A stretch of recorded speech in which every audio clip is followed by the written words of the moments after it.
My pleasure. Good afternoon. Please just advance to the first slide. There'll be an exam on this one. Very good. Okay, for those that don't know us quickly about the company, highly vertically integrated. So we've got R&D, engineering, and manufacturing all co-located. Headquarters here in Adelaide. We have a growing group in a Seattle base, Mirco-X Incorporated. We're using to manage our US government projects. More about that later. 9 million in revenue last year, market cap 65 million.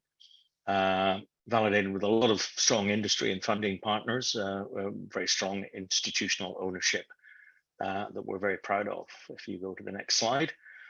The core of our technology is about miniaturizing X-ray and making it electronically controllable. The next slide, please. Because that smaller size and electronically controllable allows you to create new products. So our strategy is there are people all over the world have been trying to get this electronic controlled X-ray developed, and we just happen to be the first. So the strategic challenge for us is to monetize that first mover advantage. It's the first time in 140 years of X-ray that the way of producing X-rays has changed. So our goal is to get 4 production lines operating and generating cash within 5 years, because we know the big sums that overseas players are spending in this area, that they'll be the more successful we come, the harder they'll try to catch up. We reckon we've got at least 5, probably 7 years lead. But we're in a hurry to develop our next products. Our path is proving the technology in an established category, that's mobile X-ray, and then 3 new areas where our product does things that nobody else can do. So we're a price maker, not a price taker. You look at the next slide, please. And these are the 4 products. We've proven the technology in our mobile digital radiography, bedside imaging, basically. Been in the market since 2018. The new things, all of which we've had external funding to develop. So this is market pull, an X-ray camera, new style of checkpoints for airports, and miniaturizing CT, particularly brain CT for stroke imaging. Giant addressable markets in each one of those, so the prize is big. If we go on to the next slide. So I'll just run through in a bit more detail those 4 product areas. Bedside imaging, as I said, is we've been in the market since 2018. We've got 250 units in 35 countries, selling in a variety of areas. Obviously, hospitals, acute hospitals is our key one. The unit is differentiated because it's got a very small footprint and it's less than 100 kilograms compared with its competitors using traditional technology that are about 600 kilograms, very unwieldy, a lot more expensive, a lot more complex, and a lot more unreliable. So we've been selling under our own brand. Medical hospitals, key market. The military are interested because obviously in a deployed military hospital, you can't use a 600 kilogram X-ray. Veterinary applications we're opening up, and because this unit is so light and so portable, at-home point of care mobile radiology is really starting to take on, and there's 2 services actually operating here in Adelaide doing that. We're continuing to develop the product line. We've just launched an upgraded version, the Rover Plus, with additional capability. So we're starting to gain sales traction around the world. Next slide, please. Next one is first of our security products. We call it Argus, named after the Greek god who had 1,000 eyes. Asked by the Department of Defense if we could do something to help, because X-raying suspicious packages and bombs is quite hazardous. The only way you can do it with conventional technology, as you can see in the top right picture there, is putting a source, and if you're lucky enough to be able to get a detector, an imaging detector behind the device without moving it, it obviously very close to something that could kill you. So they asked us if our technology would help develop something that works like a camera. Basically just point and you can get an image. We worked to do that. It's now the world's most sophisticated bomb imager because you don't need that separate detector, which means that the camera, we've miniaturized down to, you can kind of see the size there, only 17 kilograms, which means a robot can carry it down, which means the human doesn't need to go anywhere near the dangerous bit.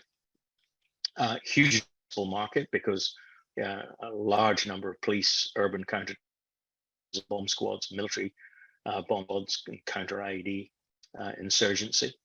We're very close to the end of development here. We've been doing a lot of pre-marketing. This is a quote from a big bomb school trainer. This is what we've been looking for and waiting for years. So it's going to take the market by storm, completely change this whole market.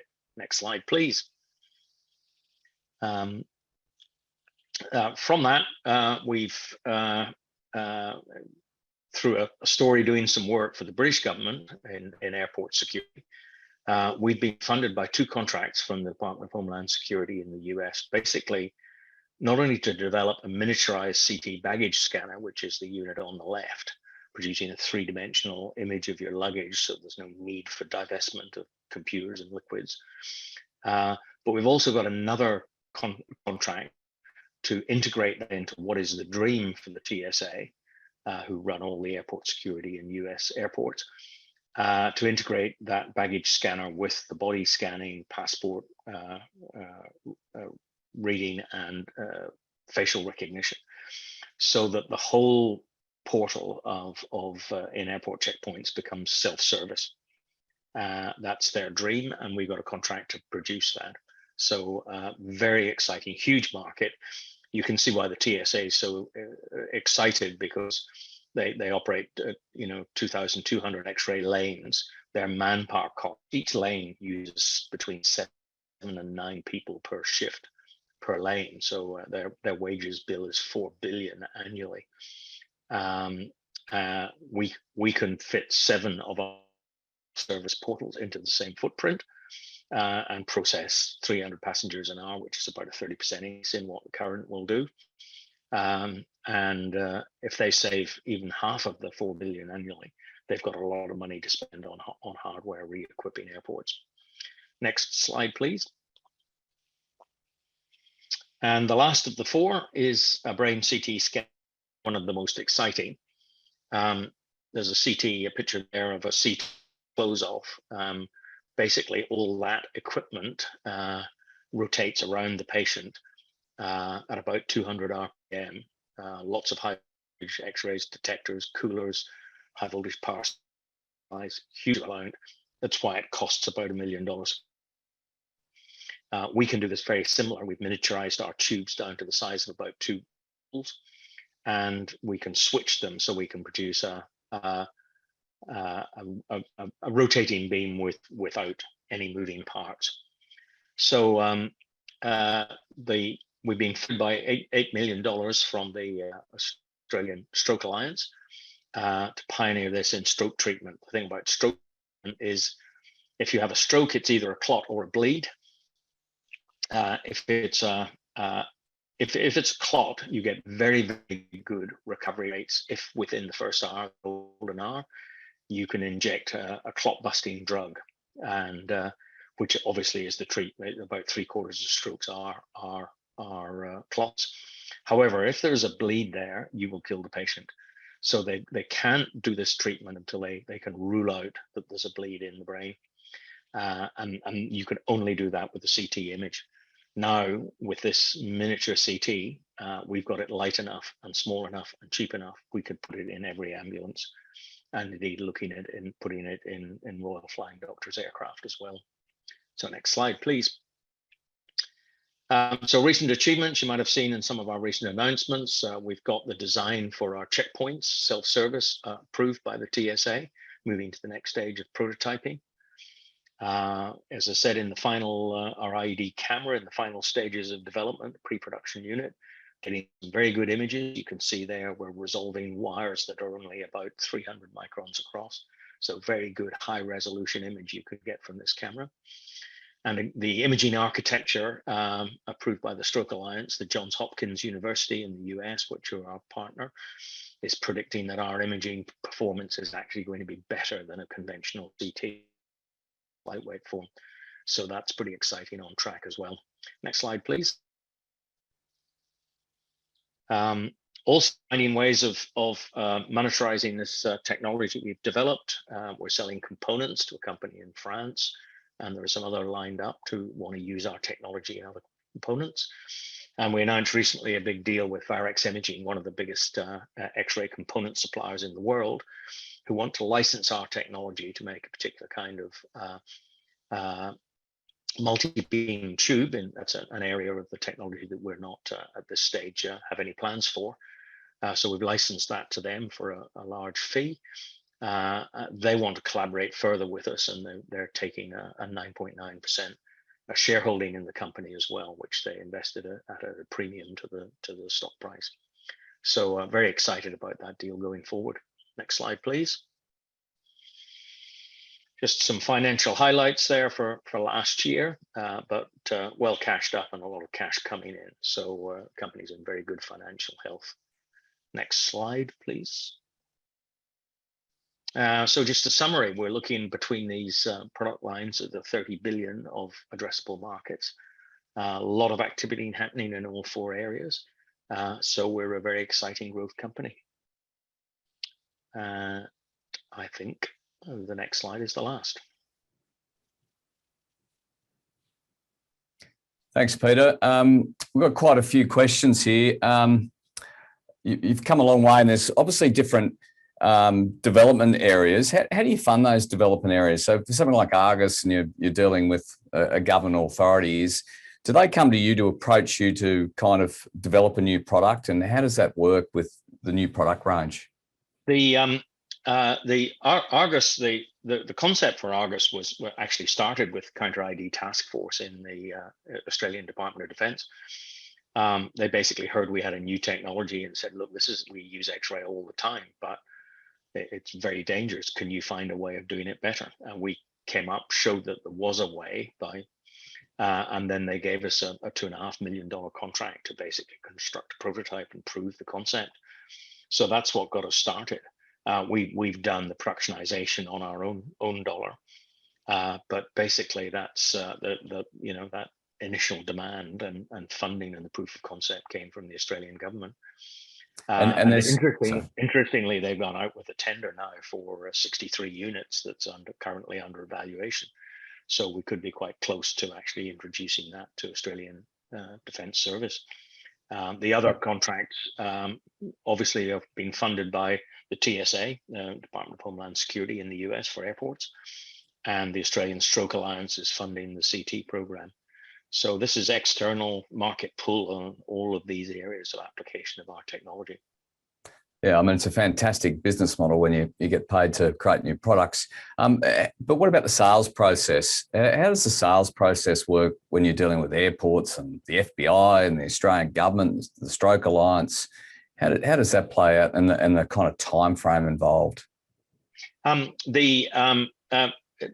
Airports start quite easily because the TSA, for those who've traveled by air in America, as you know, operates every checkpoint in every airport in America. So the people who are funding us to develop this new security portal are the people who will buy it, and they're developing it, so that they can buy it. There are spin-offs because obviously that little miniature CT scanner we can sell to other transport. Already we're talking to airports, but not just airports, railway stations, government buildings, and we're even talking to people who are interested in kind of pop-up security at football matches, because you could get one on wheels that does checks your baggage before you go to a major event. So each path to market is different depending on the product. We've got a range of people lining up who want to help us on the brain CT. We're in partnership already with Fujifilm, who are providing the detector. We're 2 years away from patient trials on that. So we're working on the distribution strategy. But you've got products which have got huge excitement in the market. So we're spoiled for choice in distribution there. And it sounds like, and just you touched on that strategic investment of $15 million from Varex Imaging Corp. Yeah. How are they going to help your kind of long-term vision? Look, a lot in credibility. Like I say, people have been all over the world. Have been trying to develop this technology. We've got there. We've proven it. We've proven it long-term with a product in a medical imaging market. So we are the go-to for this new way of doing X-ray. Varex believe that this way is the future. So they want to stay very close with us because they're the leading technology component supplier to the whole radiology industry. So when they put their shoulder behind our wheel, then everybody goes, right, this really is the future. So a lot of it is just, it reduces the, in a conservative market, people's worry about adopting new technology. When they see a big trusted name like this in the industry get behind it, they know that this new revolution in X-ray really is for real. And just finally, just quickly, you recorded about 140% increase in revenue in 2021. When do we get to kind of cash flow positive and move towards profitability? We're planning to do that within the next two years as the sales build, and because say the expenses on the two next big development contracts are all customer funded, so that changes the balance quite significantly. Congratulations, Peter. It's a fascinating story, an Australian story. Thanks for your time. We'll follow with interest. Thank you for the interest. It's great to be in a position as an Australian company having world-leading technology that's making big names like Siemens and GE sit up and take notice. So we're pretty excited. Congratulations, absolutely. Have a nice weekend.